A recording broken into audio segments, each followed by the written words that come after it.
What if I told you that one of the most ordinary things you do every single week, something you do just to save money, avoid waste, and make life easier, could be quietly influencing your health in ways you've never been taught to think about? Not something obvious, not something extreme, something simple, something routine, something you probably did without even thinking about it this week: reheating leftovers. Now, before you dismiss that as exaggerated or alarmist, I want you to stay with me for a moment, because this isn't about fear, this is about patterns. There are 5 specific foods that, when reheated the wrong way, can change in ways most people were never taught to recognize. And the truth is, at least 2 or 3 of those foods are probably sitting in your refrigerator right now, waiting to be reheated later today. I'm Dr. Alexander Snow, and in the next few minutes, I'm going to walk you through exactly what you need to know: which foods require extra caution, what actually changes when you reheat them, and most importantly, how to protect your health without throwing food away or overcomplicating your life. Because the goal here isn't to scare you. The goal is to give you awareness you can actually use. One of the hardest parts of my work has always been sitting across from people who genuinely believed they were doing the right things. They cooked at home, they avoided waste, they stayed disciplined, they followed advice that sounded reasonable. And yet, over time, they found themselves dealing with health issues they never expected. And the question that always comes up is the same: why didn't anyone tell me this sooner? The reality is, most of these risks don't feel like risks at all. They don't cause immediate symptoms. They don't send warning signals. They don't interrupt your day. They build quietly, meal after meal, week after week, year after year. And that's exactly why they matter. Let's start with the first food. And this is something almost everyone does without thinking: reheating fried foods. Think about the last time you had fries, or fried chicken, or even something like spring rolls. You didn't finish them, so you stored them for later. That makes sense. And then the next day you took them out and reheated them, maybe in the microwave, or maybe you added a little oil to a pan to bring back that crispy texture. It feels practical, it feels efficient, but here's what's actually happening beneath the surface. The issue isn't just the food, it's the oil.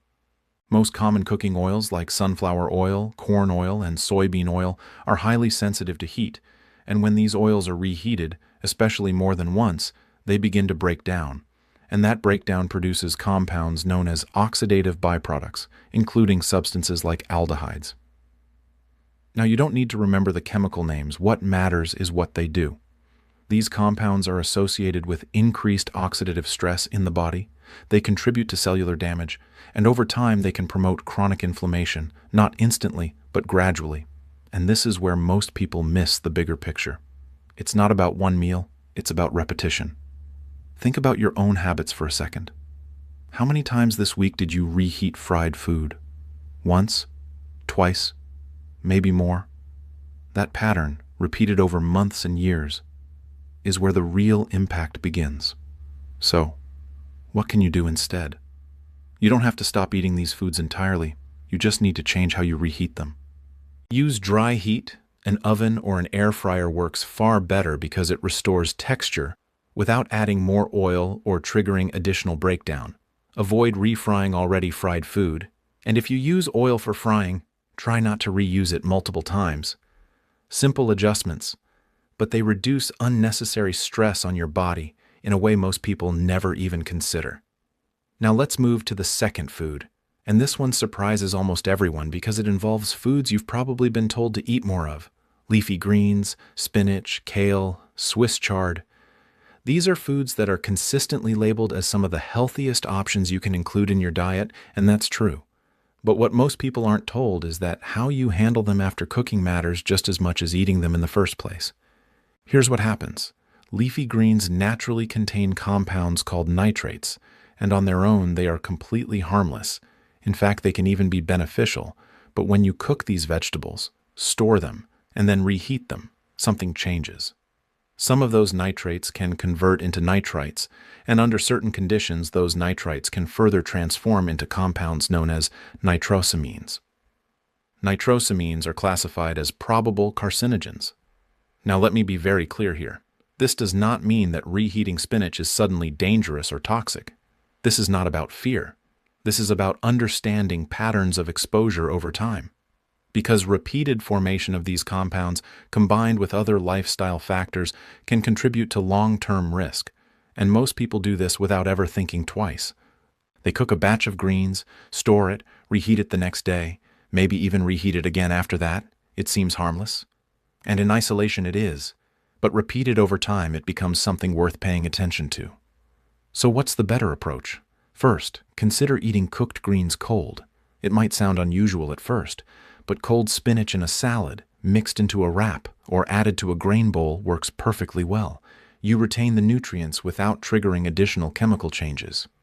Second, cook smaller portions when possible. Instead of preparing large batches for multiple days, prepare just what you need. And if you do reheat, try to limit it to once. These are small adjustments, but they allow you to keep the benefits of these foods while minimizing unnecessary risk. That's the first two foods, and already you can probably recognize how normal these habits are. Nothing extreme, nothing unusual, just everyday decisions that most people never question. In the next part, we're going to go deeper into 3 more foods, including one that almost every household reheats regularly without realizing what's happening in the background, and this next one might be the most important of all. Now let's continue, because the third food on this list is one of the most common staples in homes around the world, and at the same time, one of the most misunderstood when it comes to reheating. I'm talking about rice. It looks harmless, it smells harmless, and for most people, it's something they cook in large batches and eat over several days without thinking twice.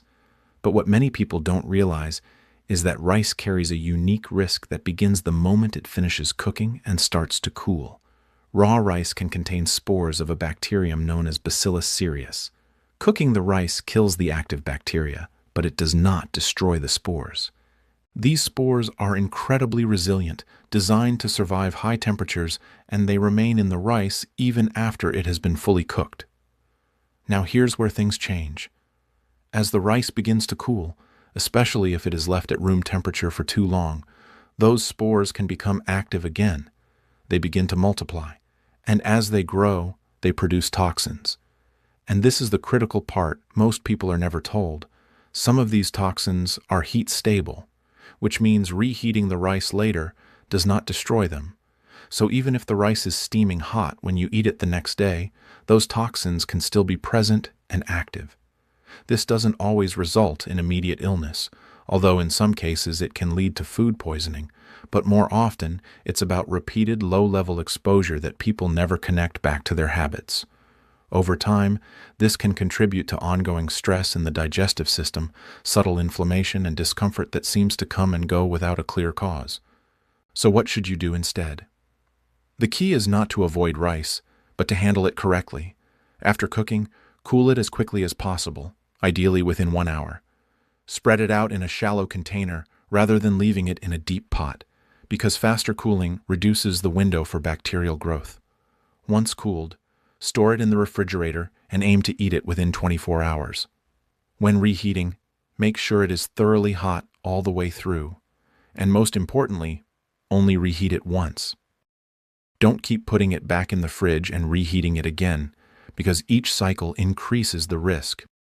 These are simple steps, but they make a significant difference. Now let's move on to the fourth food, and this one isn't about the food itself as much as it is about how it's reheated. Chicken.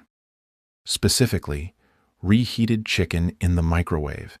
This is something millions of people do every single day. You cook chicken, store the leftovers, and then the next day, you place it in the microwave for a couple of minutes. Check if the outside feels hot, and start eating. It feels completely normal, but the problem lies in how microwaves actually heat food. Unlike an oven, which distributes heat more evenly over time, a microwave works by exciting water molecules inside the food. This creates heat, but not always uniformly.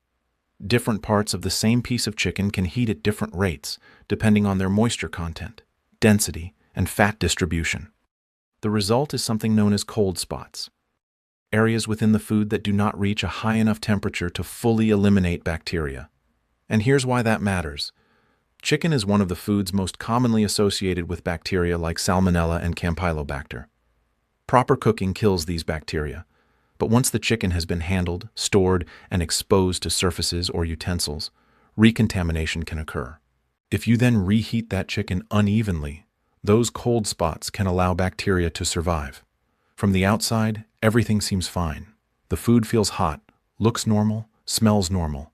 But internally, parts of it may still be at temperatures where bacteria can persist. And while severe food poisoning is one outcome, what concerns me more in the long term is repeated low-level exposure, small amounts that don't necessarily make you acutely ill but can contribute to ongoing digestive stress and inflammation over time. So how do you reduce this risk? The best method is to use an oven, allowing the chicken to heat evenly all the way through. Covering it helps retain moisture and ensures consistent temperature. If you do use a microwave, cut the chicken into smaller, evenly sized pieces. Use a lower power setting, and pause halfway through to rearrange it. Then allow it to sit for a minute or two after heating so the temperature can distribute evenly throughout. And most importantly, always make sure it is hot all the way through, not just on the surface. These small steps eliminate the guesswork and significantly reduce the risk. By now, you're probably starting to see the pattern. None of these foods are inherently dangerous. The issue is not the food itself, but how it's handled, stored, and reheated. Small habits, repeated consistently, can either support your health or slowly work against it. And the next food we're about to discuss in the final part brings two of these risks together in a way that most people have never even considered. Now let's bring everything together with the final food. And this one is important, not just because of what it is, but because of what it represents about how we think food changes over time. I'm talking about potatoes, roasted potatoes, fried potatoes, baked potatoes, and more specifically what happens when they are cooked, stored, and then reheated again at high heat. At first glance, potatoes feel completely harmless. They are simple, familiar, and used in almost every household in the world. You cook them once, eat some, save the rest, and reheat them later. It feels efficient, normal, and responsible. But what most people never consider is that potatoes don't stay chemically identical after they are cooked. They continue to change depending on temperature, time, and how they are reheated. When potatoes are exposed to high heat during cooking, especially baking, roasting, or frying, a natural chemical reaction takes place between sugars and amino acids. This reaction is what creates the golden brown color and crisp texture people love. But under certain high-temperature conditions, it can also produce a compound called acrylamide.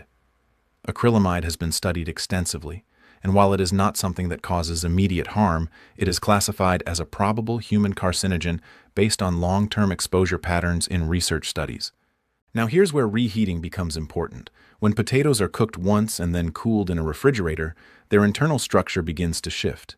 Moisture redistributes, starch composition changes, and the surface becomes more concentrated in sugars.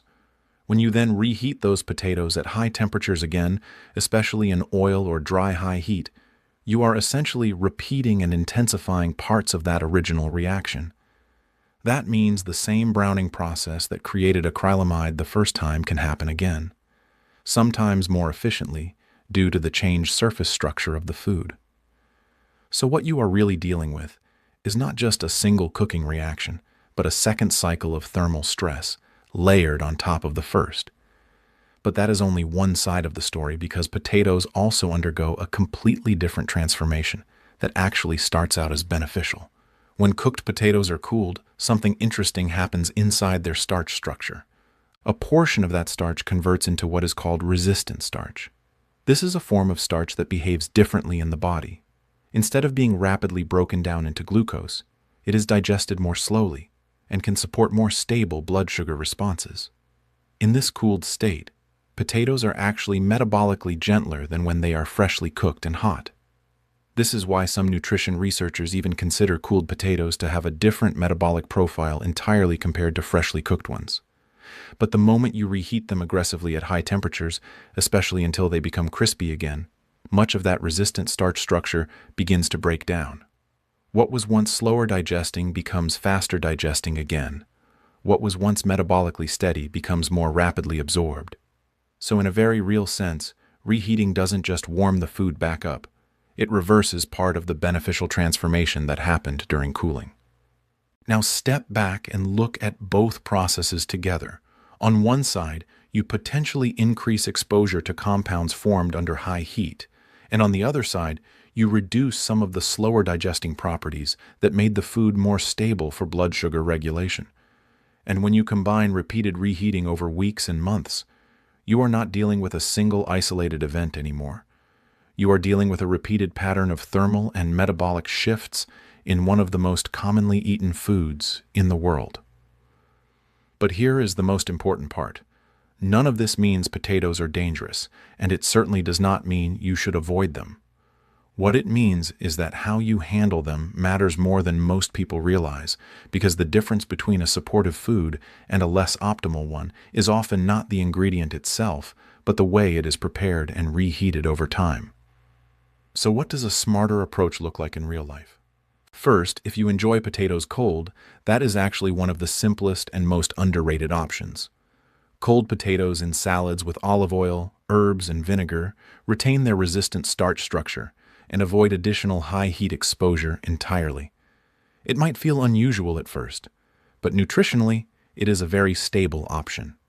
Second, if you prefer them warm, the goal is not high heat. The goal is gentle heat, just enough to bring them back to a comfortable temperature without pushing them into repeated browning or crisping cycles. The more you push them back into high-temperature cooking conditions, the more you are repeating the same chemical reactions again. And third, avoid the pattern of frying already cooked potatoes in oil again, because that combination stacks multiple high-heat reactions on top of each other, which is where the most unnecessary stress occurs. Now, if we zoom out from potatoes and look at everything we have covered, something very important becomes clear. Fried foods, leafy greens, rice, chicken, and potatoes are not the problem. These are everyday foods, familiar foods, foods that exist in almost every household. The real issue is repetition without awareness, reheating without thinking, storing without timing, cooking in batches without considering what happens after. Because most people are not harmed by one decision, they are shaped by thousands of small decisions made on autopilot. And that is why this conversation matters, not because any single meal defines your health, but because patterns eventually do. Now, I want to be very clear about something before we finish. If you are listening to this and realizing that you have been doing some of these things for years, this is not a reason for panic. It is not a reason for guilt. And it is certainly not a reason to suddenly change everything overnight. Your body is not fragile. It is adaptive. It is constantly repairing, replacing, and recalibrating itself far more than most people realize. What matters most is not what you did in the past. It is what you choose going forward. Because even small adjustments, when repeated consistently, begin to shift your long-term health trajectory in ways that are far more powerful than most people expect. So let's simplify everything down to what actually matters. You don't need a complicated system. You don't need extreme dietary changes. You don't need to fear leftovers. You just need awareness at the point of repetition. When you open your fridge and see leftovers, pause for a second. Ask yourself, how many times has this already been heated? How has it been stored? What is the simplest way to reheat this safely and gently? That one moment of awareness is often enough to change the outcome. And over time, those small moments add up. Because health is not built in dramatic decisions. It is built in repeated ones. So as we close this out, I want to leave you with one final thought.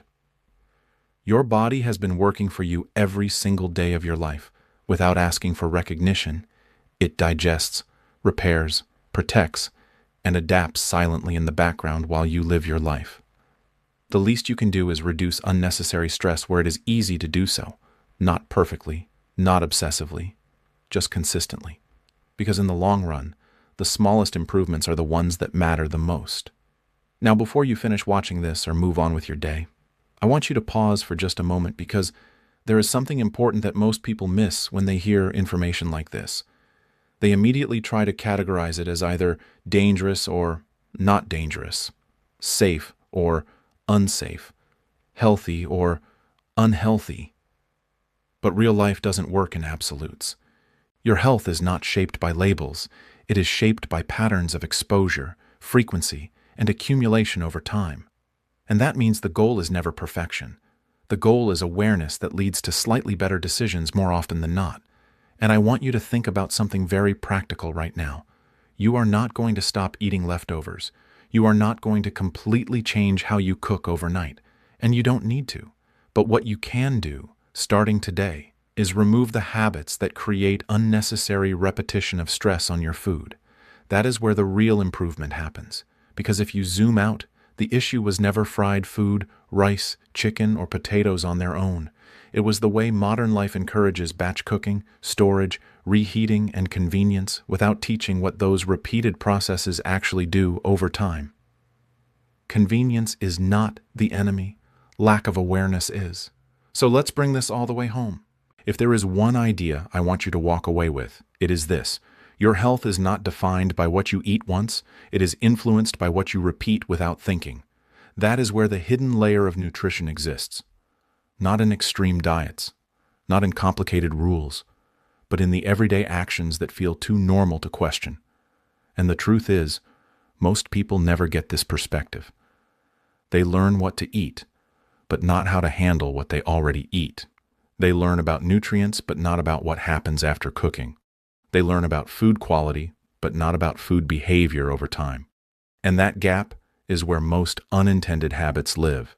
Now, I want to make this very practical for you before we end. If you take nothing else from this entire video, take these 3 mental rules with you. First, the second heat matters. Every time food is reheated, something changes, whether it is chemical structure, moisture content, or bacterial activity. That doesn't make reheating bad, but it makes repetition something worth being mindful of. Second, time matters just as much as temperature.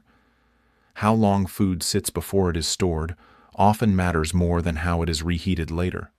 Cooling quickly is one of the simplest protective habits most people overlook. And third, consistency beats intensity. You don't need to change everything. You just need to improve the pattern slightly over time. That is what actually moves health in a better direction. And I want to end with something that matters more than all the technical details we discussed. Your body is not working against you. It is working for you every single day without pause. It repairs what it can. It adapts where it must. It compensates far more than most people realize. And most of the time, it does this silently, without complaint. So the least we can do in return is not overload it with unnecessary repetition of stress where we have control. Not through fear, not through restriction, but through awareness. Because once you see patterns like this, you can't unsee them. And that is where real change begins. I'm Dr. Alexander Snow. And if this changed the way you think about something as simple as reheating food, then do one thing before you leave. Share it with someone who does the same habits without thinking. Not to scare them, but to make them aware. Because awareness spreads quietly, but its impact is powerful. Take care of yourself, and I'll see you in the next one.